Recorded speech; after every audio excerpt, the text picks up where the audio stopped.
você vier, quiser ficar para o almoço, venha preparado, tá bom?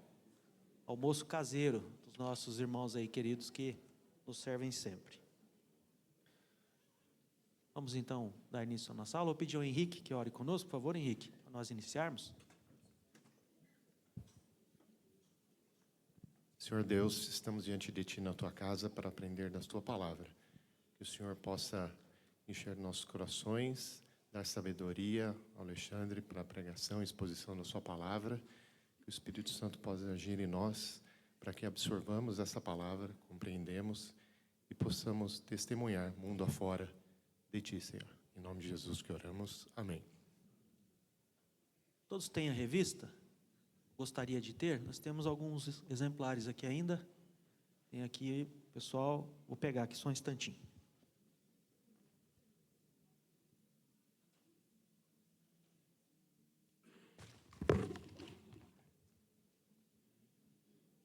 O Pablo vai me ajudar? Aí você levanta a mão, o presbítero vai distribuir, por favor.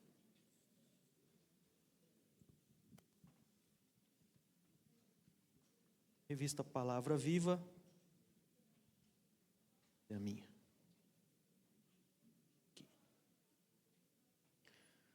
O Espírito da Vida é o tema dessa revista. Creio que a maioria já recebeu, alguns estão recebendo hoje. Vamos estudar a lição de número 8 hoje. A parte 2 do Espírito da Redenção. Na semana passada, o presbítero Josias trouxe para nós parte 1 dessa lição. E essa então é a continuidade, o encerramento desse tópico, o Espírito da Redenção.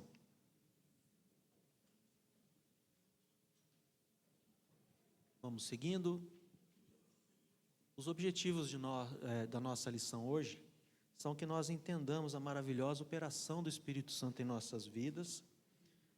Também nós sentirmos a felicidade e o consolo por termos o Espírito Santo habitando em nós. Também buscarmos cada vez mais desfrutarmos de comunhão com Ele, nós que somos a habitação do Espírito Santo. Essa maravilhosa verdade aplicada a todo aquele que confia unicamente no sacrifício do Senhor, que é transformado, que é trazido da morte para a vida, passa a ser filho de Deus, então tem a presença do Espírito em si. Então esses são os objetivos dessa lição.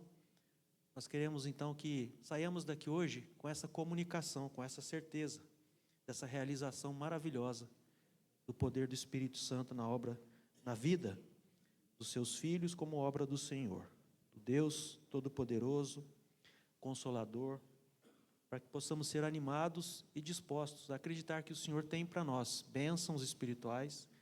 Existe uma vida de comunhão com Deus e um serviço capaz, possível, por causa da operação e da aplicação das verdades e da obra do Senhor na vida do crente. Esse é o nosso propósito hoje, que Deus assim nos ajude, principalmente ajude a quem está aqui na frente, a não atrapalhar o ensino da palavra de Deus, pelo menos servir para transmitir, tá bom?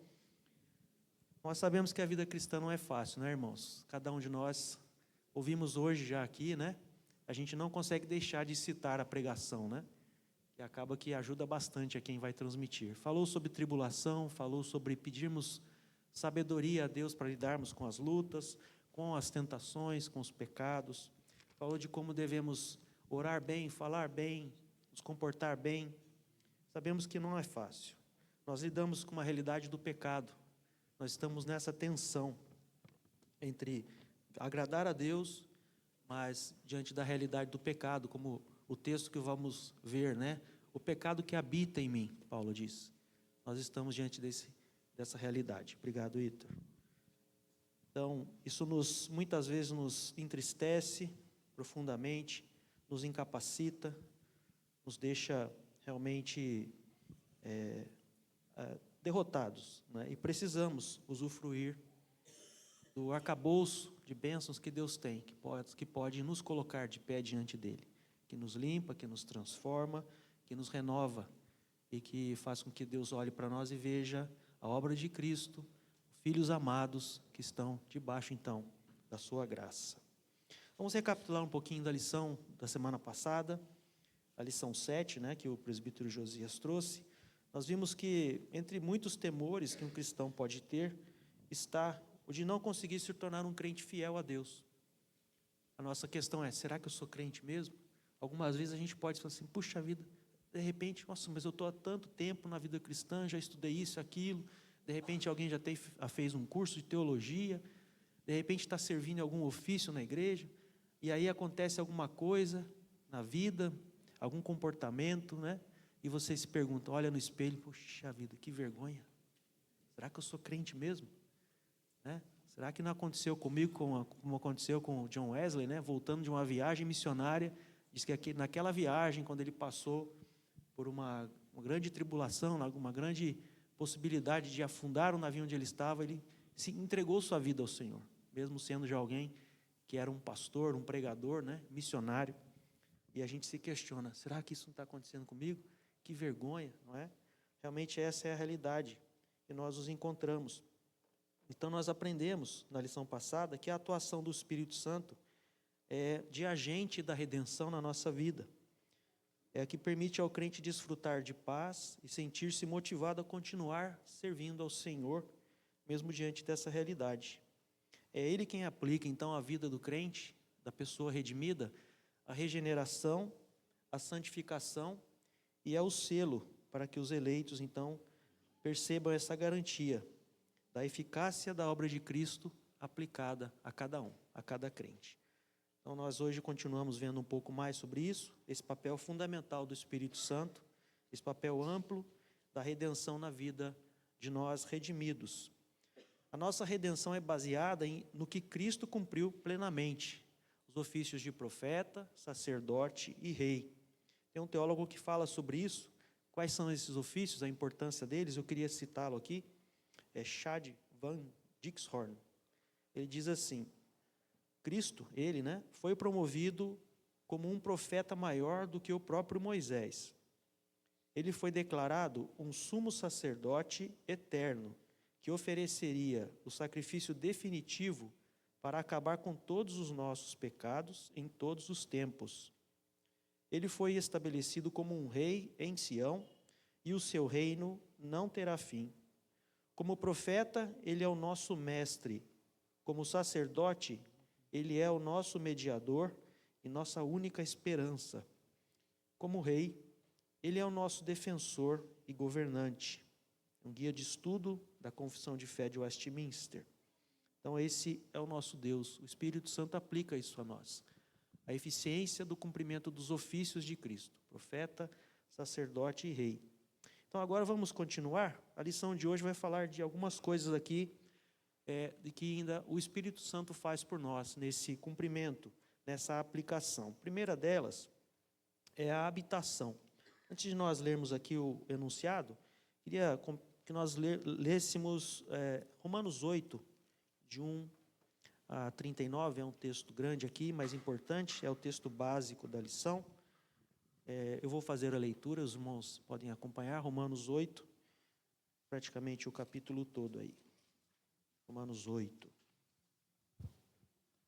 Leiamos. Agora, pois, já nenhuma condenação há para os que estão em Cristo Jesus, porque a lei do Espírito da vida em Cristo Jesus te livrou da lei do pecado e da morte. Porquanto o que fora impossível à lei, no que estava enferma pela carne, isso fez Deus enviando o seu próprio Filho em semelhança de carne pecaminosa e no tocante ao pecado, e com efeito condenou Deus na carne o pecado, a fim de que o preceito da lei se cumprisse em nós, que não andamos segundo a carne, mas segundo o Espírito. Porque os que se inclinam para a carne cogitam das coisas da carne, mas os que se inclinam para o Espírito, das coisas do Espírito. Porque o pendor da carne dá para a morte, mas o do Espírito para a vida e paz. Por isso, o pendor da carne é inimizade contra Deus, pois não está sujeito à lei de Deus, nem mesmo pode estar. Portanto, os que estão na carne não podem agradar a Deus. Vós, porém, não estáis na carne, mas no Espírito, se de fato o Espírito de Deus habita em vós. E se alguém não tem o Espírito de Cristo, esse tal não é dele. Se, porém, Cristo está em vós, o corpo, na verdade, está morto por causa do pecado, mas o Espírito é vida por causa da justiça. Se habita em vós o Espírito daquele que ressuscitou a Jesus dentre os mortos, esse mesmo que ressuscitou a Cristo Jesus dentre os mortos, vivificará também o vosso corpo mortal, pois é por meio do seu Espírito que em vós habita. Assim, pois, irmãos, somos devedores, não à carne, como se constrangidos a viver segundo a carne. Porque se viverdes segundo a carne, caminhais para a morte, mas se pelo Espírito mortificardes os feitos do corpo, certamente vivereis. Pois todos os que são guiados pelo Espírito de Deus são filhos de Deus. Porque não recebestes o espírito de escravidão, para viverdes outra vez atemorizados, mas recebestes o Espírito de adoção, baseados no qual clamamos, Abba, Pai. O próprio Espírito testifica com o nosso espírito que somos filhos de Deus. Ora, se somos filhos, somos também herdeiros, herdeiros de Deus e co-herdeiros com Cristo. Se com Ele sofremos, também com Ele seremos glorificados. Porque para mim tenho por certo que os sofrimentos do tempo presente não podem ser comparados com a glória a ser revelada em nós. A ardente expectativa da criação aguarda a revelação dos filhos de Deus, pois a criação está sujeita à vaidade, não voluntariamente, mas por causa daquele que a sujeitou, na esperança de que a própria criação será redimida do cativeiro da corrupção para a liberdade da glória dos filhos de Deus. Porque sabemos que toda a criação, a um só tempo, geme e suporta angústias até agora. E não somente ela, mas também nós, que temos as primícias do Espírito, igualmente gememos em nosso íntimo, aguardando a adoção de filhos, a redenção do nosso corpo. Porque na esperança fomos salvos. Ora, esperança que se vê não é esperança, pois o que se vê, como o espera? Mas se esperamos o que não vemos, com paciência o aguardamos. Também o Espírito, semelhantemente, nos assiste em nossa fraqueza, porque não sabemos orar como convém, mas o mesmo Espírito intercede por nós sobremaneira com gemidos inexprimíveis. E aquele que sonda os corações sabe qual é a mente do Espírito, porque segundo a vontade de Deus é que ele intercede pelos santos. Sabemos que todas as coisas cooperam para o bem daqueles que amam a Deus, daqueles que são chamados segundo o seu propósito. Porquanto aos que de antemão conheceu também, os predestinou para serem conformes à imagem de seu Filho, a fim de que ele seja o primogênito entre muitos irmãos, e aos que predestinou, a esses chamou, e aos que chamou, a esses também justificou, e aos que justificou, a esses também glorificou. Que diremos, pois, à vista destas coisas? Se Deus é por nós, quem será contra nós? Aquele que não poupou o seu próprio Filho, antes por todos nós o entregou, porventura não nos dará graciosamente com ele todas as coisas? Vamos ler até aqui, o texto vai na lição até o 27, nós ficamos aqui, vamos seguir aqui então. Irmãos, uma das primeiras coisas, que a gente pode colocar aqui em ordem, sistematicamente dizendo, além daquilo que já estudamos na semana passada, é que tudo decorre da habitação do Espírito Santo na nossa vida. Tudo que nós temos, do arcabouço de bênçãos, de aplicação na vida do crente, parte da habitação do Espírito, é isso que determina. Então, só tem a habitação do Espírito Santo um verdadeiro crente, aquele que realmente confiou sua vida ao Senhor, aquele que depende inteiramente, unicamente do sangue do Cordeiro. Esse, então, recebe a habitação do Espírito. A presença do Espírito é a base para toda a obra dele no nosso íntimo, no nosso ser. A primeira ação dele, então, é a nós sermos habitados. Nós temos a vida de Jesus em nós e o Espírito Santo trabalha em nós a situação de nós entendermos sobre o pecado, a justiça e o juízo. É aquilo que Jesus diz lá em João 16, e o Espírito virá e convencerá o mundo do pecado, da justiça e do juízo.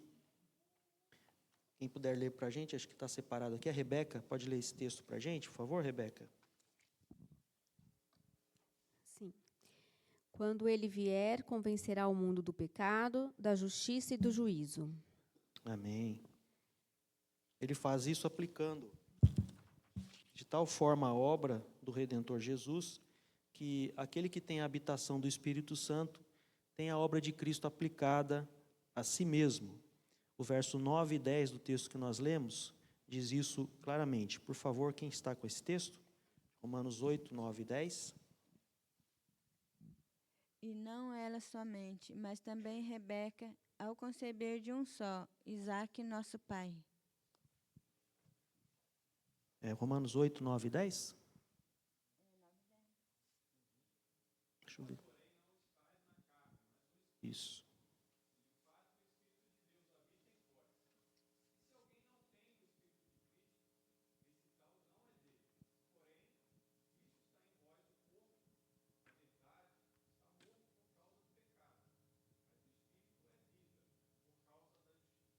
Amém. Obrigado, Marcelo. O que significa, então, a habitação do Espírito Santo? Primeira coisa em nós, significa que nós somos propriedade de Deus. A habitação do Espírito Santo é o selo que consolida a posse de Deus de tal forma que a pessoa não viva mais segundo as suas inclinações, mas dedicada ao Senhor. É o que nos diz 1 Coríntios 6, 19 e 20. Ariesle, por favor.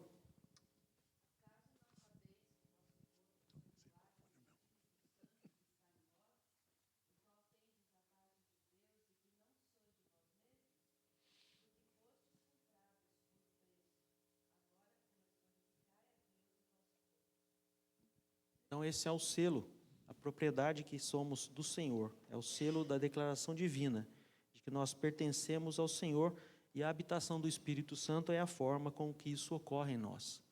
Uma das certezas, que nós temos, principalmente na juventude, quando a maioria, quem sabe, conheceu o Senhor na primeira infância, não sabemos muita coisa, não temos certeza do que vamos fazer da vida, se vai casar, se vai ter filhos, se vai escolher uma profissão.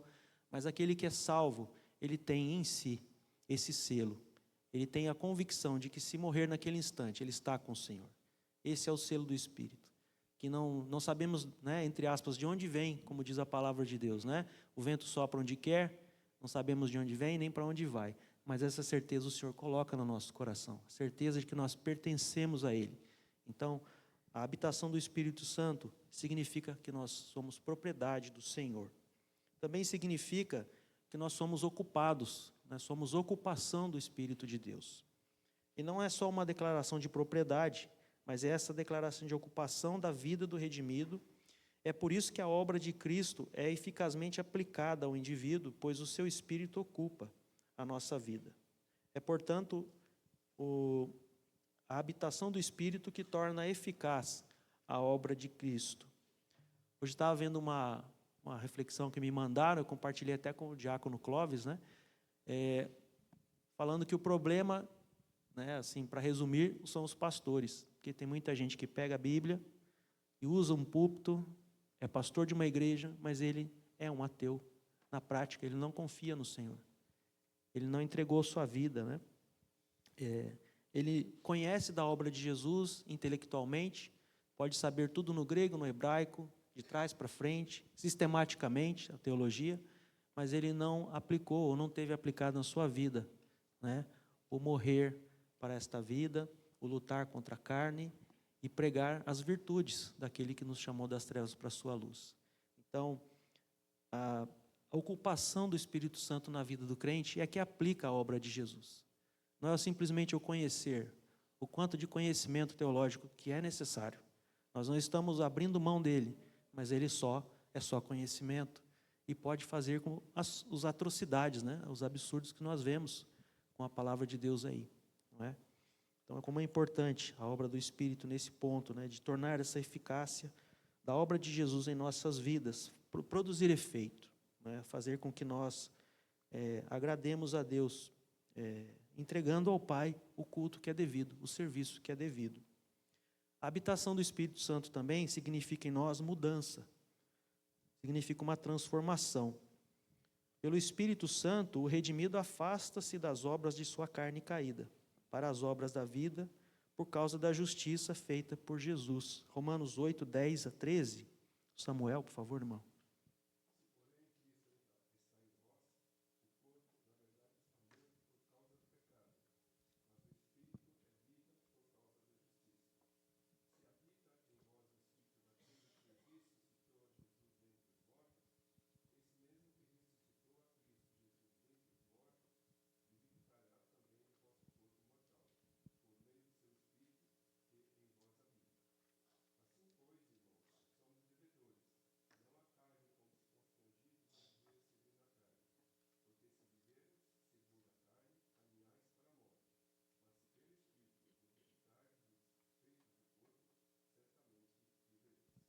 Essa mudança talvez não nos torne tão santos como gostaríamos, mas essa mudança é parte dela é o próprio incômodo, dessa tensão, desse constrangimento diante da nossa vida, e nós sabemos que nós ainda não temos uma vida que agrada a Deus plenamente, que há áreas na nossa vida, há desejos, há práticas que ainda não estão de acordo com a verdade da palavra de Deus, com o reto ensino.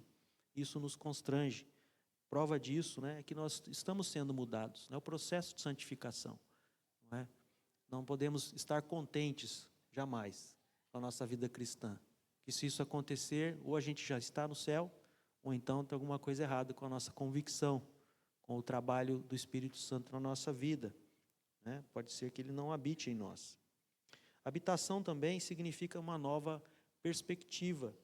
Essa habitação, por fim, conduz a essa nova perspectiva, porque se nos feitos da carne a lei condenava a morte, quando habitados pelo Espírito, mortificando os feitos do corpo, nós caminhamos para a vida. É o verso 13 desse mesmo trecho que o irmão Samuel leu para a gente. Porque se viverdes segundo a carne, caminhais para a morte, mas se pelo Espírito mortificardes os feitos do corpo, certamente vivereis. Essa é a nova perspectiva. Desse ponto em diante, nós podemos ver o efeito de não mais vivermos debaixo do medo. Nós temos isso afastado de nós, por essa convicção que nós comentamos, pelo selo do Espírito, e também pela convicção de que nós somos adotados, nós somos filhos trazidos para dentro da família da fé, adotados por Deus, comprados pelo sangue do Cordeiro e tornados filhos. Essa adoção significa a aplicação que o Espírito Santo faz em nós da filiação que nós obtemos a partir da encarnação do Filho de Deus, que nos deu a participação na sua herança. Então, o Espírito Santo participa dessa adoção, aplicando e testificando que o salvo é filho de Deus. Romanos 8, de 15 a 16. O Zezé, por favor.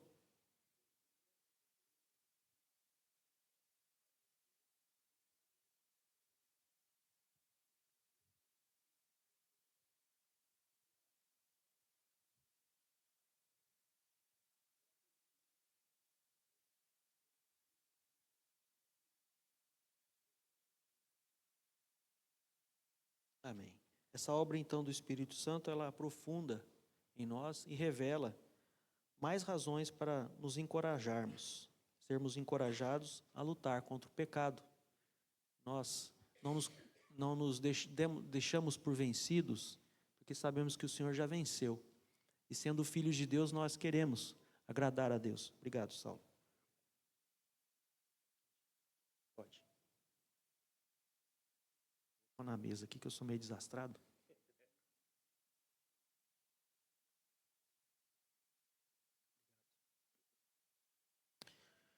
Nós temos conhecimento de que somos adotados. Tendo conhecimento disso, nós podemos entender a grande bênção de que nós somos tirados de um estado de condenação, e a obra do Espírito Santo aprofunda e revela isso.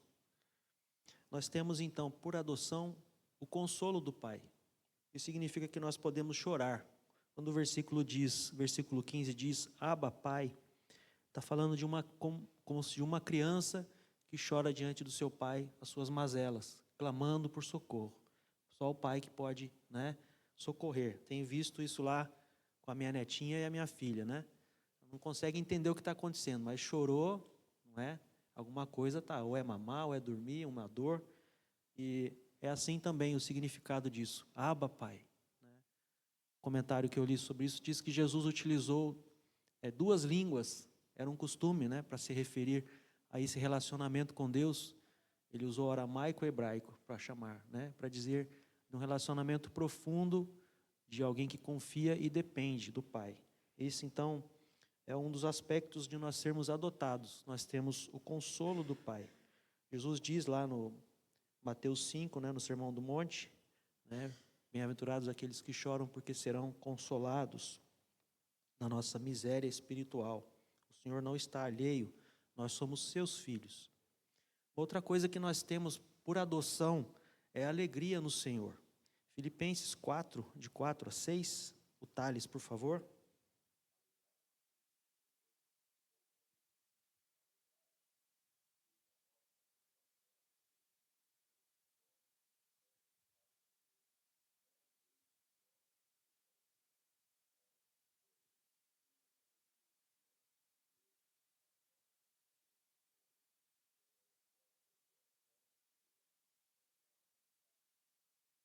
O privilégio que nós temos de poder entregar a nossa ansiedade, né? A alegria de saber que tem alguém, um Deus que cuida de nós. Também nos... Oi, Valdir. Pois não.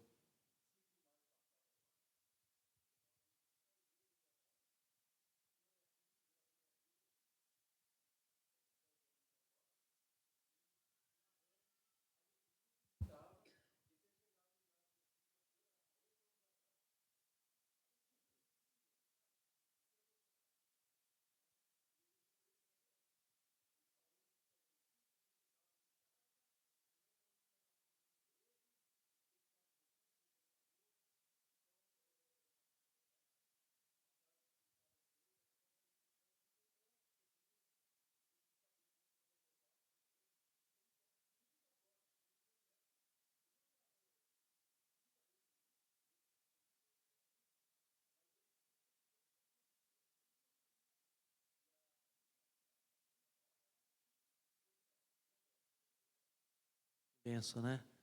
Ele sabe muito bem a teologia da adoção, né? Quem sabe pode dar uma aula para a gente do sentimento que é esse que nós devemos ter. Também nós, por isso, desfrutamos de paz, Pedro. João 14, 27.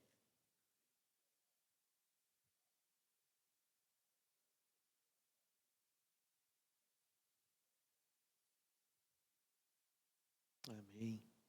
Também essa adoção nos traz a herança com o Senhor. Não experimentamos mais o resultado do pecado. Nós colhemos os frutos hoje aqui, mas sabemos que o pecado foi anulado. Nós temos vida, nós vamos para o lar, nós temos para onde ir, né? A obra de Cristo é aplicada a nós. Recebemos a sua herança. Hebreus 9, 15 a 17. Pedro também está com esse texto.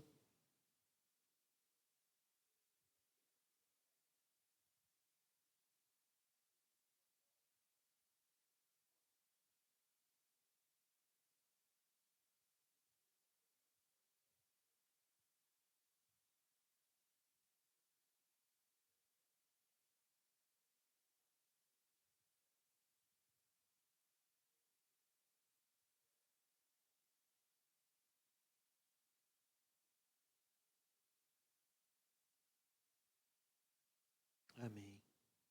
O Espírito Santo também é chamado de o Espírito de Cristo, porque ele mesmo traz a nós a aplicação dessa herança, no verso 9 do capítulo 8.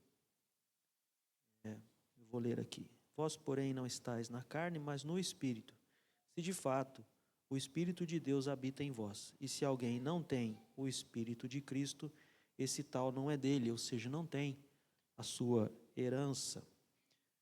Também aquele que recebe o que é de Cristo, o Espírito Santo recebe para nos transmitir. João 16, 14. Tem alguém com esse texto? Não. Vamos abrir lá, João 16, 14. Evangelho de João.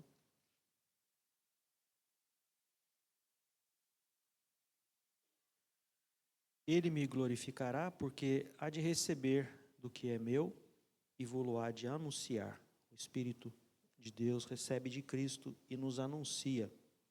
Uma outra coisa que temos por adoção é a identidade. Nós somos identificados com Cristo de maneira plena, em forma de benefício, mas também em forma de peso. Nós, por isso, fomos chamados pela primeira vez de cristãos, não é? Lá em Atos, como igreja, fomos identificados. Olha, pequenos cristos andando ali, se identificam tanto com Ele, fazem tanto com Ele, se comportam tanto, que eu posso ver na sua vida um pequeno Cristo. É isso o sentido da palavra cristão. Então, nós nos identificamos com todo o benefício de sermos seus filhos, identificamos com o nosso mestre, mas também com ele sofremos. Romanos 8, verso 17. A Zilaide, por favor, irmã.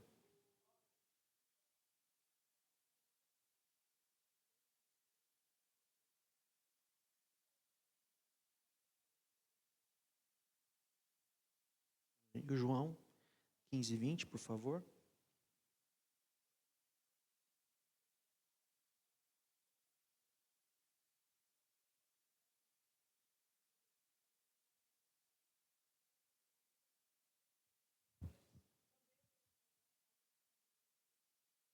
Então, somos identificados com o Senhor, não é?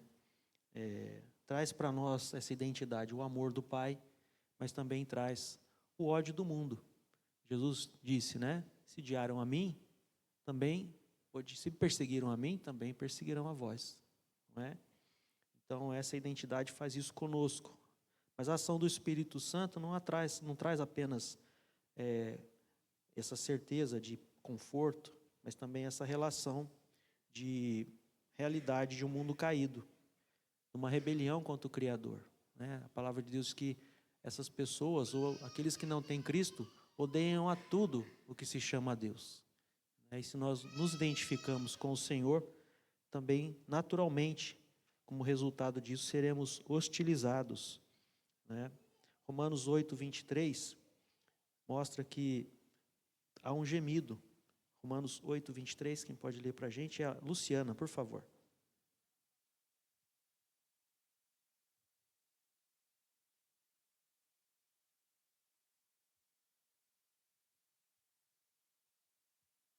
Então, há um gemido diante de Deus, não é? Interessante, nesse capítulo nós vemos 3 gemidos. Os gemidos de nós, redimidos, o gemido da criação, que nós vamos ver, e também o gemido do Espírito Santo. Deus coloca para nós. Vamos ver como é isso. O gemido da criação está no 22. A Luciane também pode ler para a gente.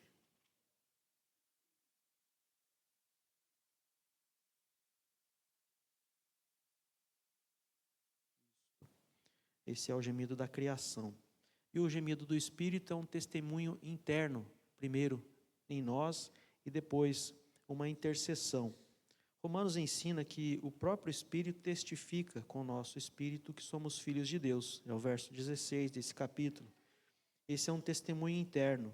Quer dizer que além da realidade de nós sermos filhos, precisamos que o Espírito Santo faça com que nós saibamos e possamos desfrutar dessa realidade, para guiar-nos e para que nós entremos numa relação de confiança plena diante de Deus, de que realmente somos filhos dele. Imaginemos, né, nós passando por tensões e lutas reais, dificuldades, coisas que parecem, né, que vão nos levar à morte, vão destruir nossa família. Se nós não tivermos essa convicção, é caminho fácil para abandonarmos a fé, né? Ser cristão não é fácil, não é brincadeira. Quando nós nos dispomos a viver de acordo com a palavra de Deus, com os seus princípios, e quando o problema vem, ele acontece na nossa casa, na nossa mente, da mesma forma que qualquer outro. São problemas reais e que nos levam a questionar: será que está tudo certo comigo diante de Deus? Será que realmente eu sou filho dele? Né? E buscamos na palavra de Deus, né, onde nos orienta que ele é o nosso consolo, refúgio, fortaleza, socorro bem presente na tribulação. Mas nós precisamos fazer isso. Nós precisamos desse testemunho para que possamos chegar diante de Deus com essa confiança, né? As coisas acontecendo e nós esperando que o Senhor haja, que o Senhor faça a vontade dEle, confiando que nada está fora, nada está além do seu controle. Então precisamos desse testemunho.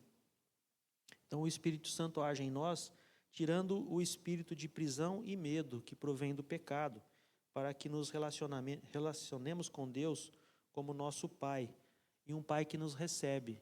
Não é um Pai que vai aplicar a condenação do pecado em nós, mas que vai aplicar as bênçãos decorrentes de sermos seus filhos.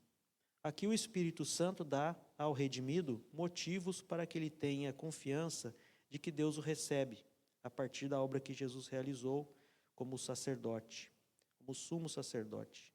Ele testifica a nós essa certeza de que a obra de Jesus, que Jesus realizou é suficiente e é devida, pois foi concretizada para que possamos ir sem medo diante do trono da graça de Deus. Hebreus 4, 14 a 16. É a Ana, por favor.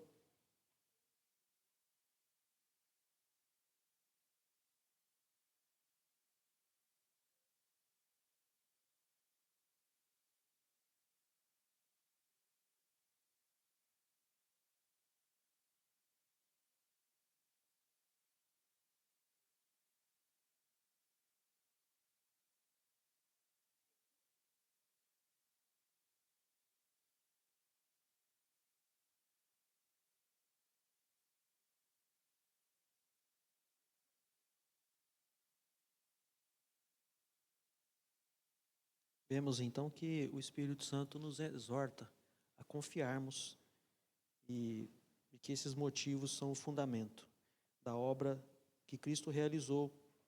Isso revela que o Espírito Santo age conduzindo-nos como redimidos em Cristo, nesse testemunho interno.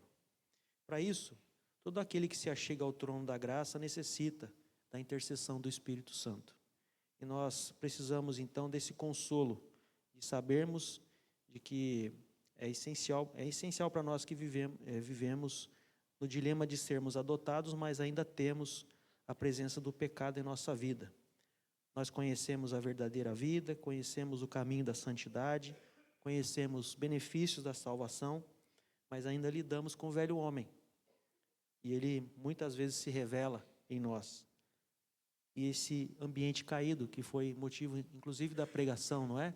O mundo, o pecado que habita em nós e as tentações de Satanás, é um ambiente onde nós vivemos, nessa tensão, como salvos, mas ainda não na eternidade, mas ainda não desfrutando da glória. Né? Estamos aqui no por enquanto, nesse desafio de viver pela fé.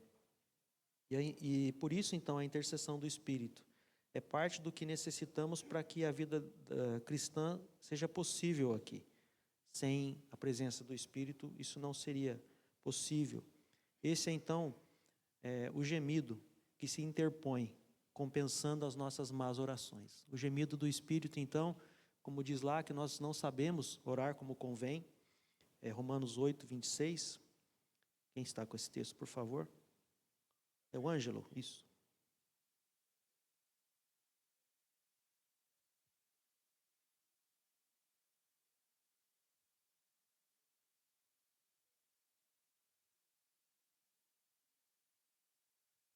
Então, o gemido do Espírito Santo advém das más orações e da situação sofrível em que se encontra aquele em quem o Espírito habita. Versículo 27. A Rose, por favor, e o 29.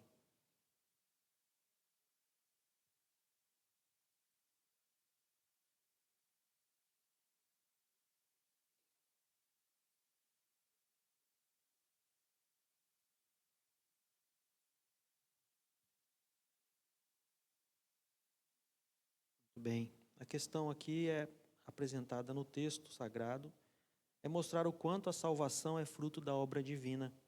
É o cumprimento das promessas de Deus, restando a nós, como redimidos, somente viver pela fé, confiar plenamente na obra. O verso 29, pode ler.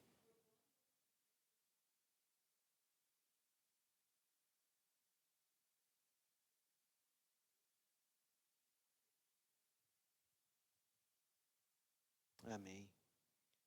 A intercessão de Jesus é obra de um advogado que intercede por nós, fazendo defesa de nós, como seus irmãos, contra as acusações do pecado. Já o Espírito intercede por nós com a devida oração, diante das orações indevidas de nós redimidos. partindo para a nossa conclusão, a obra da redenção é uma cooperação da Trindade. É uma obra única, intratrinitariana, é o termo que se usa aqui. O Espírito Santo está aplicando a nós os benefícios, os resultados e as garantias da obra de Jesus. Isso inclui sua habitação, adoção, testemunho interno e intercessão. Essas ações dão um fundamento sólido para um relacionamento de vida com o Pai.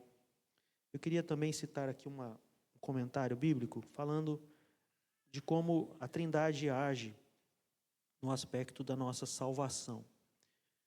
O Espírito de Deus, o Espírito de Cristo, são expressões que se usam uma pela outra, mostrando a igualdade e as funções da divindade una.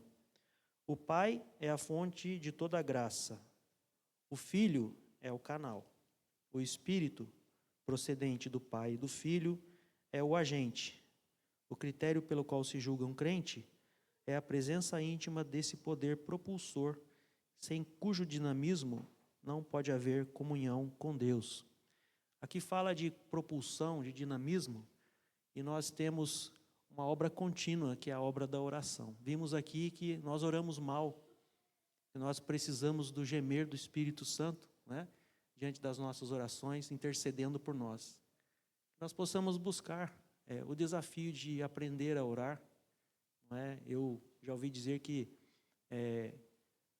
não sei se agora exatamente é Calvino ou Lutero, vou fazer essa confusão aqui, mas vocês me permitam. Né?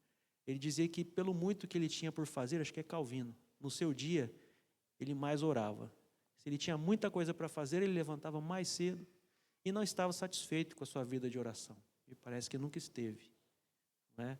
Alguém que esteve tão envolvido com as questões teológicas, da base da reforma, alguém que trabalhou tanto, mas não se dava por satisfeito na sua vida de comunhão com Deus.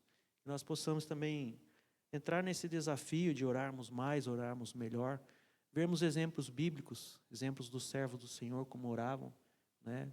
E essa exortação é para mim, e compartilho com os irmãos, como nós precisamos orar mais, depender mais do Senhor e colocar diante dele o que nós pretendemos fazer. Pelo meu exemplo pessoal, muitas vezes eu oro depois que já aconteceu. Eu já deveria ter orado, eu deveria ter perguntado, deveria ter pedido antes, vou fazer assim ou não? E o Senhor conduzido. Então, isso pelo menos é um ponto tão importante que eu preciso aprender e compartilho com os irmãos, que nós possamos então seguir assim. Na próxima lição, o Espírito das Missões. O presbítero Davi, não é isso? Estará conduzindo, que Deus o abençoe. Vou pedir para ele orar para nós encerrarmos essa lição, meu irmão.